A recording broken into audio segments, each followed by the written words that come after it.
Simple అండి, ఈజీగా కుంపావు chicken అని పాండాలో ఉండేది ఎలా చేస్తారో చూపిస్తానండి. 1 LB చికెన్కి 1 స్పూను సోయా సాస్, కొంచెం కార్న్‌ఫ్లోర్, మొక్కజొన్న పిండి 1 స్పూన్ వేయండి. ఇలా మిక్స్ చేసి వెంటనే ఆయిల్లో వేద్దాం. 1 స్పూను ఆయిల్ వేయండి.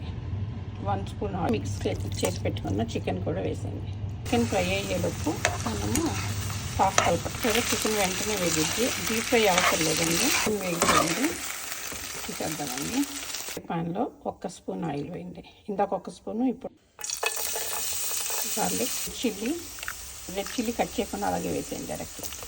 జుక్ని, క్యాప్సికమ్, ఎల్లో, రెడ్, గ్రీన్, దగ్గర ఆరెంజ్, గ్రీన్ ఉన్నాయి, అవి వేస్తున్నాం. అన్నీ ఒక 2 మినిట్స్ వేగనిద్దామండి. ఫుల్గా చేయటం చూపిస్తా. 1 స్పూను సోయా సాస్, ఇది హాయిసన్ సాస్ అని ఇది వాడతారండి. సోయా సాస్లోనే ఉంటుంది, కాకపోతే దీంట్లో ఏంటంటే స్వీట్ పొటాటో